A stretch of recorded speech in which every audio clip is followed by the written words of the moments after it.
So welcome to Rising with Elizabeth, episode 3. This is a class dedicated to teaching you how to bake 100% sourdough scones. So this is the third class in a series, and the first two classes are on our website and recorded, and I hope you continue to find them useful. The first class covers sourdough basics. So if you want to remember how to revive your dried sourdough starter, how to feed it, or how to determine when it's ready to be used for baking, refer to episode 1.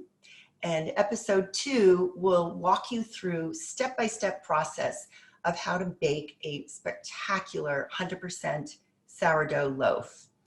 And so those two are up on the website for your reference.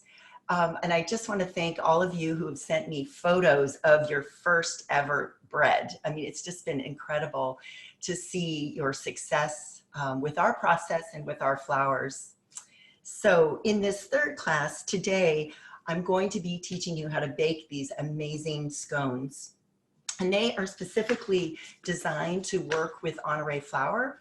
And Honoré flour is very different than commercial whole wheat flour because we don't mill any of the germ or the bran out. All of that is in the flour. And because of that, Honoré flour requires more hydration. So I've adapted this recipe to go with our flours. And I think you'll find that the results are just far fresher and more nutritious, and of course, more delicious. So one of the things that I love about this recipe is the use of sourdough, which is an unusual ingredient in scones. And I just think anything baked with sourdough is a superior product because there's a few different reasons. Sourdough, the lactobacillus in the sourdough starter actually breaks down and pre-digests the gluten in the flour, so it's much more digestible. It also unlocks, there's nutrients in the flour that are locked unless the lactobacillus open them, so the flour actually becomes more nutritious. And then thirdly, the acids in the sourdough starter act as a natural preservative. So anything baked with sourdough is going to last longer. And of course, the final reason for using sourdough in these scones is that if you happen to have any left over after you've mixed your bread dough, it's a great use for starter. So this recipe came by way of my beloved friend in LA who called me right after the last Rising with Elizabeth class. And she said, "You're not going to believe this. There is an amazing recipe in the LA Times from a famous restaurant in Silver Lake called Sqirl." She said, "You just have to do these for your next class." So I'm really thankful to the restaurant Sqirl. I'm thankful to the New York Times, and I'm thankful to friends that share great ideas. So I'm really excited to bring this recipe to you today. And I love this idea of taking a very historical recipe like scones and mixing it with a new ingredient like sourdough, because scones actually used to be made with oats, and they were baked in a cast iron griddle over an open fire in rural England and Scotland, Wales, and Ireland. So that was how many hundreds of years ago, but you can imagine a much more elemental feeling to that baking process than our modern kitchens today. And it's interesting to note that the first appearance of the word scone was in Virgil's Aeneid in the 16th century. So at least we know that scones date back to the 16th century. And at that time, hundreds of years before baking powder, buttermilk was actually the leavening agent. So before this class began, I got some expert advice from a friend who is from South Africa and a scone expert. And she just has the most wonderful British accent. And she teased me straight away for my American pronunciation of the word scone. The way to pronounce that word is actually scone. So now we know. And she also had a very important criteria with enjoying scones. She said, you must put 3 ingredients on top of your scones: butter, jam, and then clotted cream, in that order. Because apparently throughout the British Empire, the former British Empire, there's been a lot of debate over the order of those ingredients. Some people suggest that it's butter and then the clotted cream with the jam on top. But my friend insists her order is the correct order. So it's butter, jam, and clotted cream. And I just think taking tea is just such an important ritual at my friend's home. And I love the way that that ceremony takes something that's so ordinary that comes from our kitchen and really helps us approach sort of this sacred moment of enjoying something if we can give it time. And I just love this idea of taking time for tea, you know, taking time for a simple elemental pleasure. One morning this week, I actually brought a friend of mine some scones at her workplace. She's from Costa Rica, and I had wrapped up the scones in parchment paper and tied them with string and added a little note. And I was so excited to hand them to her and see her open them. But she gingerly took them and she didn't open them. She said, you know, I'm going to put these aside and I am going to save them for later when I can really enjoy them. Right now, I think I would just tear through them and I wouldn't even taste them. So the idea of truly enjoying and valuing our food is such a wonderful and important idea. And because we know that great care goes into growing these grains and great care goes into milling them. And I know you put great care into your baking. So taking the time to really enjoy them seems like a wonderful way to honor the grain and honor the earth that they came from. And one thing that I've noticed as I've been growing grains over these years is just the reminder that foods like this do not come from the grocery store, actually. Of course, we can buy them there, and they don't even come from farmers markets. They come from the ground or the sea or the air. And I just think that that's such a reminder of the origin of these special flowers. So let's get started with the recipe. And if you have a question today, you can direct it to the chat window in the Zoom application, which is either at the top or the bottom. And I'm hoping to have enough time at the end of this class to be able to take those questions. So there are many ways, put these here. There are many ways to flavor your scones. I have chosen fresh strawberries because I did go to the farmer's market and I can just smell them right now. They're just so, the aroma is just very strong and they're very juicy and very sweet. So I'm looking forward to tasting the scones with strawberries. But this recipe also provides a number of variations of different fruits and spices. And those would be fun to try as well. But these scones, and I know from experience, are delicious plain. So choose what you like and choose what's in season as you flavor your scones. So because we're choosing berries, berries are delicate, and we're actually going to start by putting those in the freezer so that when we mix them into the dough, they will hold their shape and they won't bleed into the dough. And I wanted to do a close-up here of how I actually prepare these strawberries. So take the top of the strawberry off first, and then I use the tip of a sharp knife and I go around the center like this. Back up a little. There you go. Like this. And the reason I do that is I think I've seen many people sort of chop the top of a strawberry off, but you lose so much of the berry doing that. So we just want to make sure that we're not wasting food. So I cut the top off and then I'm just going to slice fairly thinly, because what we want are small pieces about 1/4 inch in size so that every single bite of your scone has a piece of this delicious fruit in it. So you can see I'm just sort of cutting across and then down like that. And that. And so I'm going to put these in the larger bowl. And we're going to spread them out onto a baking tray, like so. And I've lined the baking tray with foil. And I'm just going to spread these out like that. And then we are going to pop those in the freezer.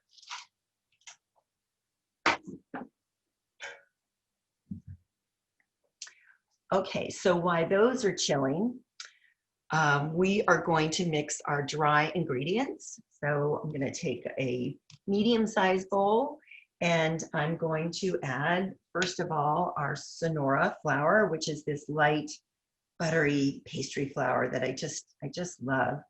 Okay, so we're going to put the Sonora in first. And then we're going to add our red Fife flour. So that's 2 cups of Sonora and 1 cup of the red Fife. And I love being able to see the color differences. And then we're going to add 1/3 of a cup of organic sugar.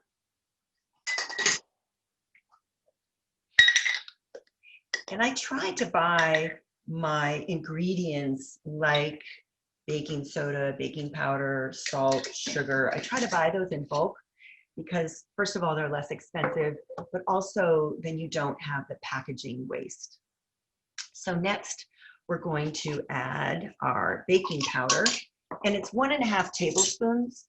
So with tablespoons, what you need is, there are 3 teaspoons to a tablespoon. So we'll add 1 tablespoon and 1.5 teaspoons.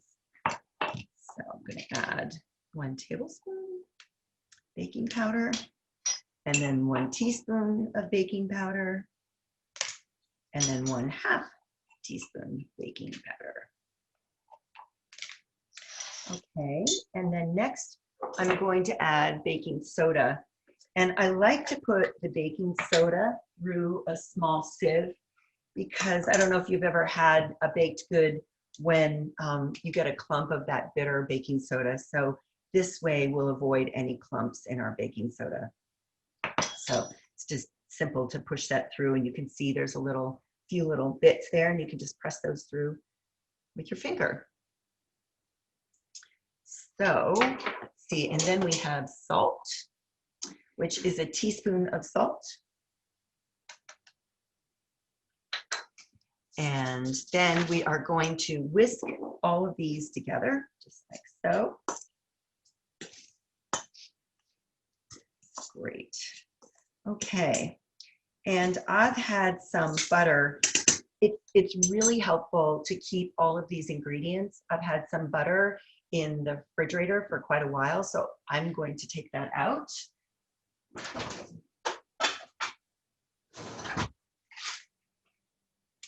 And you can see it's really nice and hard. And I've cut the butter up into pretty small bits as well, like 1/4 inch bits. So I'm going to take that butter, I'm going to place it in with our dry ingredients. And I'm just going to use my fingers and just to coat the flour and the butter together. You can see this. That. Now this is an interesting recipe. It's a great recipe to make if you're also maybe doing something else around the house, because there are some moments during this recipe where things are either in the fridge or the freezer, and it's really critical that the ingredients are cold, because then the dough is not as sticky to work with. Okay, so that is going to go into the freezer for at least 10 minutes. Okay, and next we are going to mix our wet ingredients. So to mix our wet ingredients, I'm going to take a measuring cup, And it calls for buttermilk, but I don't like to buy buttermilk because the only organic buttermilk I can find comes in a 32-ounce container, and I just don't like to waste that much buttermilk. So you might know of this technique where you mix whole milk with lemon juice. So for this recipe, we're going to mix a half a cup of milk,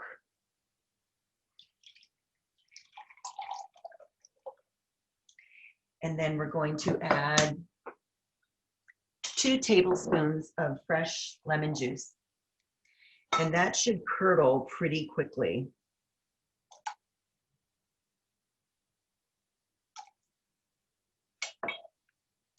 Okay, mix that up. So you might see it's nice and smooth now, but it will curdle pretty quickly.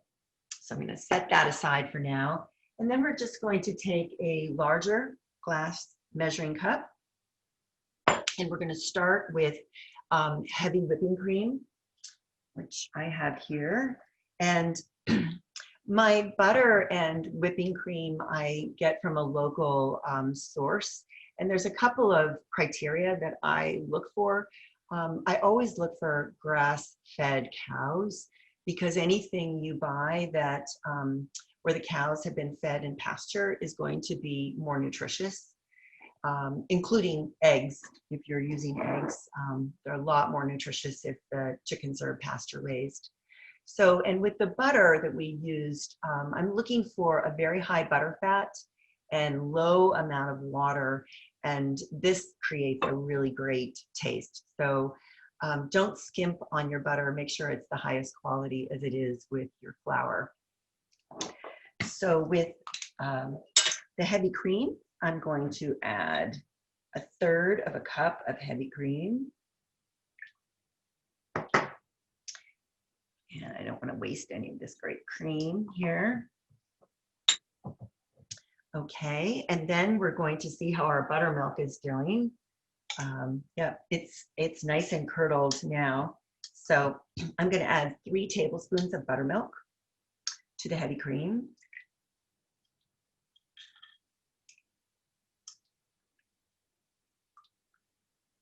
And the rest of this buttermilk we will use to brush on top of the scones just before they go in to be baked. Okay, and then we're going to use some chilled yogurt, which I like using yogurt because we don't usually have creme fraiche around. The recipe actually calls for creme fraiche, but this is my substitute and it works great. So we're going to put in 3 tablespoons of chilled yogurt.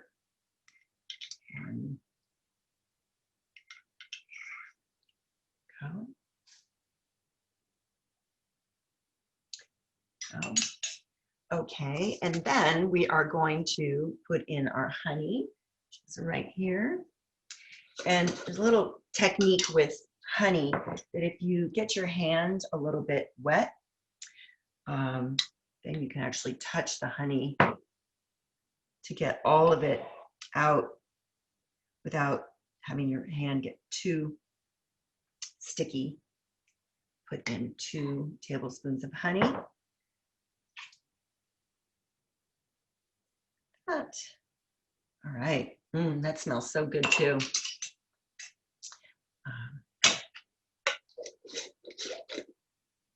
Okay, and then the last ingredient is our sourdough starter. So I made this starter last night, so it's been fermenting overnight, and I can see it's got a nice sort of boozy aroma, and there are bubbles all around it, and it's slightly expanded from when I fed it last night. So we're going to add 2 tablespoons of sourdough starter.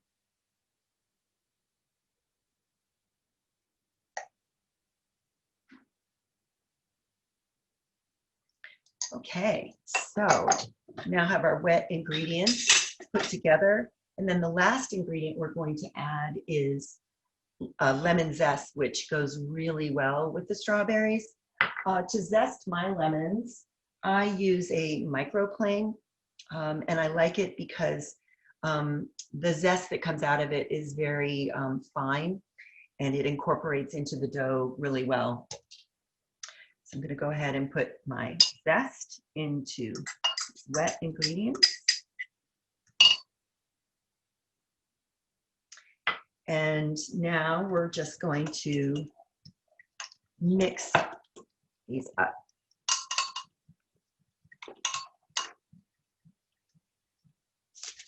Okay, so I've got a few things in the freezer that I'm going to need, and let me get those out. So what I've learned about this recipe is rather than mixing right now with the ingredients that have been in the freezer, I think it works better if you put this back into the refrigerator and let it chill for an hour. So this is the same wet ingredients that have been chilling now. So we're going to assemble all this together. And here is our dry ingredients with that really lovely butter in it. And we have strawberries that have been in the freezer. So they're really nice and hard, but not frozen through. So I don't think they'll affect the flavor. So the first thing that I want to do is make sure that our butter and flour are nice and well mixed. And you can see the bits of, maybe we'll go to the close-up camera here. You can see that the bits of butter are really nice and small, kind of the size of peas, which is just how we want it. And I like using, or I actually like putting the strawberries in first, a little bit like the butter, in that we can coat the strawberries with the flour mixture.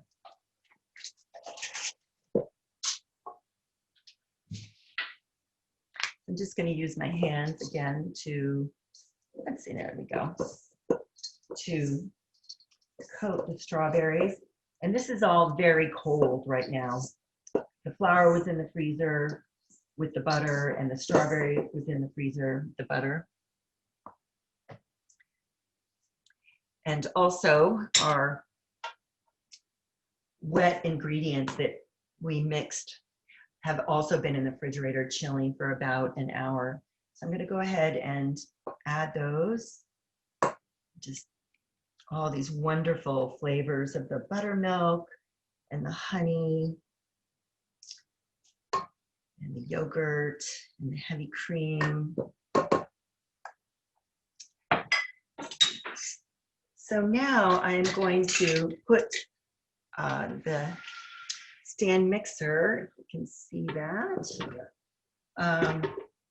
I'm going to put all of this into the stand mixer, and I think that this is actually the trickiest part of the recipe, because you want to mix it just enough so that there's not a lot of floury bits left, but not so much that the scones become very dense.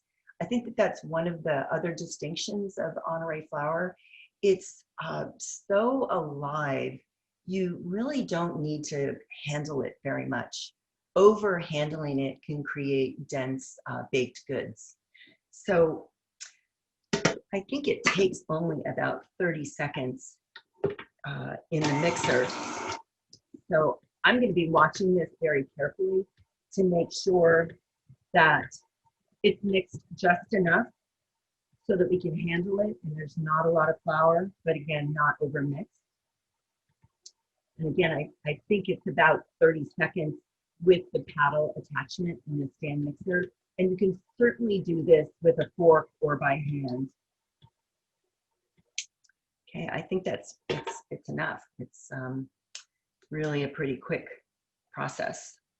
So let's go back to our close-up camera and take a look at this. So you can see it looks mixed, but not fully incorporated. And the next thing that we want to do, it's a little tricky again. I think this is a dough scraper, and it's flexible. You can get them online. I really like them. So you can basically go to the bottom and see if there's any flour that hasn't been incorporated, because I think sometimes in these stand mixers right at the bottom, we sometimes find flour. But this looks actually pretty good. Let's try this from this side. I'm seeing a little bit of flour. You can see right there, the flour didn't quite get all mixed. But really, all we need to do is just fold it over on itself and just flatten it a bit. So the next part of this process is going to be to sort of use your hand and press down onto the dough, basically so that when we turn this out onto a baking sheet, it's not going to crumble and go everywhere. We're sort of pressing enough, not too much, but enough that it's taking the shape of the bowl. And because the ingredients are so cold, they're really clumping together nicely. So we're going to prepare our baking sheet. I think we'll go back to the large camera here. And the baking sheet. And what you're going to want to do is you're going to take a piece of parchment paper, and then we're going to dust it with a little bit of our flour. I like to use the Sourdough because Sourdough is a softer wheat than the Baker's Blend or the Red Fife. So the bran particles mill more finely. So as a dusting flour, I think that Sourdough works really well. So I'm just going to put a little bit onto this baking sheet. And this is a really important step, because once you put your dough on top of the parchment, it can stick. And we're going to need to be able to manipulate the dough a little bit. So this helps it from getting stuck onto the parchment paper. And again, I like to use a sieve because it just distributes the flour so nice and evenly. Okay, so we have our parchment sheet all ready. Now we're going to take all the dough that's in the bowl here, and we're going to put it out. Yeah, it kind of clumped. I don't know if you heard that with one clump. So you can see that. Again, let's go to the close-up camera here. So you can see that it held its shape. It didn't just crumble everywhere. And it's also not sticky, which is a huge component of having really cold ingredients. So you can also see there's a little bit of flour that we didn't get up from the bottom of the stand mixer bowl, but that's fine. We will be able to incorporate that without having to mix it. So what we're going to do is by hand, we're going to shape the dough so that then we can cut it. So I like to use this dough scraper and my hands, and I'm going to just press it down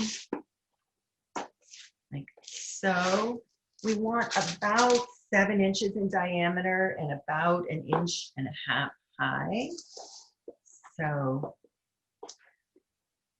you can see where it's not quite together. That's going to be a vulnerable spot that will crumble easily when we cut it. So we're going to try to seal those crevices, but not so much that we're going to make a dense scone. So this also is a great tool for getting nice, even, straight sides.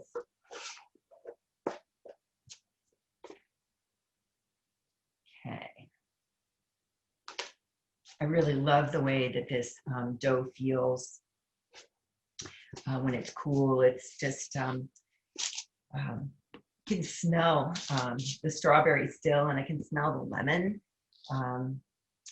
You see that little bits of butter are falling off, and I'm just taking them back and reincorporating them. So I think that this looks like a really nice round that we're going to be able to cut easily.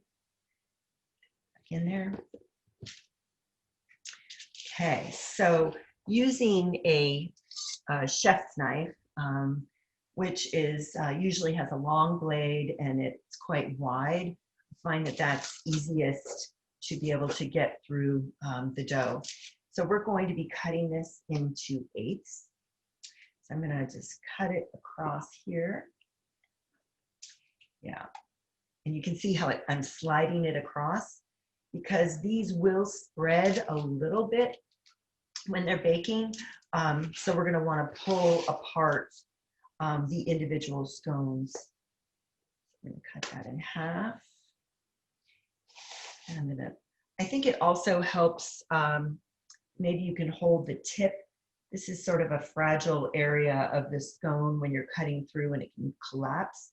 So if we can kind of hold that up a little bit with the bench, the dough scraper.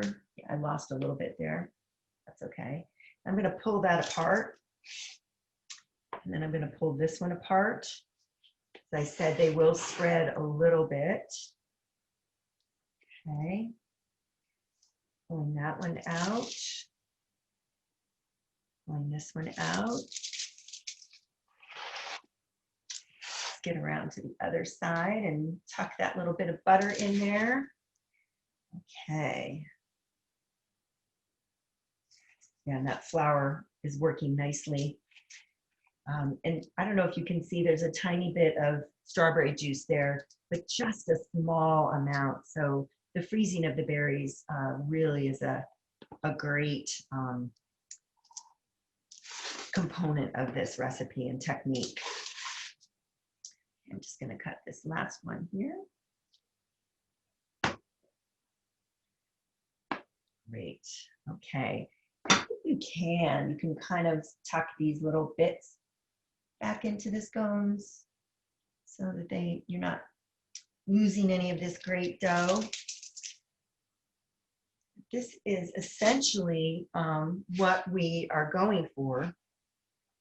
And then the next really important part, we'll go to the large camera. So the next really important part is to place these scones in your freezer for at least 30 minutes. I've made them the night before and just left them in the freezer. And when you do that, you can just bake it right from its frozen form. The reason why you're going to freeze it is that it creates this puffiness when the butter hits your high heat oven, which is preset to 400 degrees. So when these scones filled with this butter hit that high heat, they just really puff up nicely. It also prevents them from spreading too much while you're baking them. So 30 minutes at least, but you can also do it overnight. And then you can also freeze them for up to 2 months. So what you do then is you put them in the freezer until they're fully frozen, and then you carefully lift them off the tray and put them into an airtight container. And then, as I said, they can stay in the freezer for up to 2 months.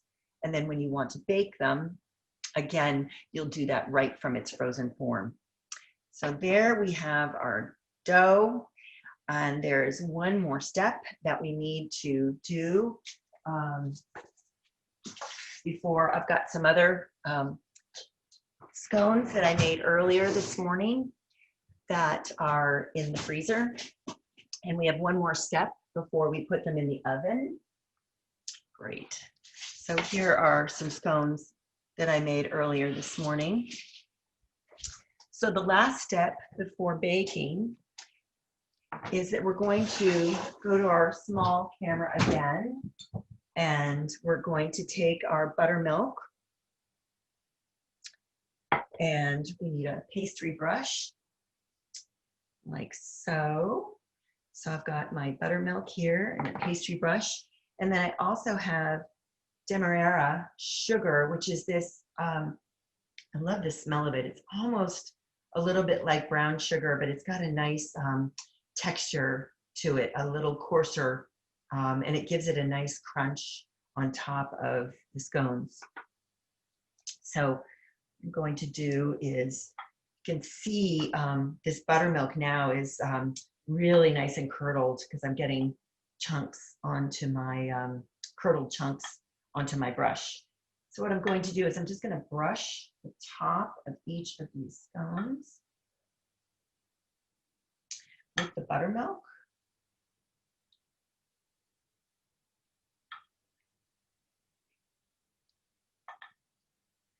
Go. This sort of seals the top of the scone, and it also gives it a nice, I guess just to say an umami flavor when you bite into the top of the scone. It's just, you can't really name the flavor. But it creates a really nice tooth to the scones. So now I've covered the top of the scones with the buttermilk. And then now I'm just going to take the sugar, and I'm pretty liberal with the sugar. You can add as much or as little as you want. One of the things I like about this recipe is that for all 8 scones, we only used 1/3 of a cup of sugar, which is a pretty small amount of sugar per scone. So there we go. So I've got all of my scones covered with sugar and with the the buttermilk. And these are ready to go into the oven. So I'm going to go ahead and put these into the oven. And then I'm going to show you some scones that I also baked this morning so you can see what they look like when they're done. So we're going to go ahead and put these in the oven. And you're going to want to put them into the oven on the middle rack. And while they're baking about halfway through, so set your timer for about 15 minutes, you're going to want to rotate your baking tray because every oven has their little hot spots. And that way you'll get a nice even bake to them. And what we're going for, these I baked this morning. Actually, let's go up to the small camera again. I baked these this morning. And you can see I baked them so that they've got a really nice golden brown to them. And I don't know if you can see, but the combination of the buttermilk on top and the little bit of sugar on them, it's just when you get a bite with that top crust on it, they're just so delicious. So let's see how they look inside. So you can just, let's break that open. Oh my gosh. Oh my gosh, they're so delicious, and I can really smell the lemon zest and the lemon juice in them. And you can see how the berries held up and that they didn't really bleed terribly onto the scone, and they're so light and so flaky and so delicious. So there we have our sourdough scones. So I hope that that was clear for you. Again, this class is going to be recorded. So if you want to refer back to it at any time, that video will be up on our website. So I think that we have, I'm looking here, I think we have a little time for questions. One of them is your flour organic? Yes, our flour is organic. It's grown on small family farms. And I know every farmer individually, and I've been to the farms, and Honoré Farm and Mill actually grows some of our own grain. These farms are not certified organic. The certification process takes 3 years and is very expensive. But if you have relationships with people and you know their farming practices and you've been to their farms, I can trust and verify that all of our flour is absolutely organic. Are there store-bought flours that are as good? I don't think so. The reason our flowers are so amazing is, first of all, they come from a heritage or an heirloom seed variety, which just has a different composition to modern flour or to modern wheat. And I think if you go back to episode 1, I've talked quite a bit about the different farming practices and the differences between modern wheat and heirloom wheat. But essentially, modern wheat has been genetically edited so that the plant is actually very short and you can get a very big seed head on the plant. This way, the yield is greater. So any kind of flour pretty much that you're going to get in the store is going to be from this modern variety. Although we are seeing more, I have seen Red Fife. I think I have seen Sonora.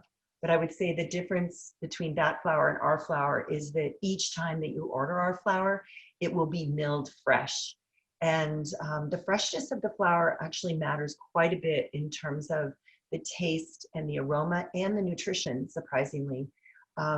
Fresh milled flour, so you're taking grain and you're milling it between two very heavy granite stones. And what happens is that releases the germ, which covers the endosperm or the starch, and it mills the bran really finely. And right when it's been milled, it's going to be like coffee beans. It's just going to have this great aroma and taste right away. So all the flour that we sell to support our educational work and our farming work is freshly milled. And also, as flour is milled, it declines in terms of its nutrition, flavor, and aroma over time. So it oxidizes. So fresh milled flour is definitely the highest quality flour that you can get. And can you make smaller scones if you want? Absolutely, absolutely. You know, there's no formula that says that you have to make them in this shape and cut them. You could make them square, you can cut them out into rounds. Although cutting into rounds might be a little challenging just in terms of collapsing the dough around your round cookie cutter. I think a knife works better. So I think that's all the questions. If you have any other questions, oops, I think there are a couple more questions. I take those. Is the key to keeping the scones fluffy in the mixer or how you handle them?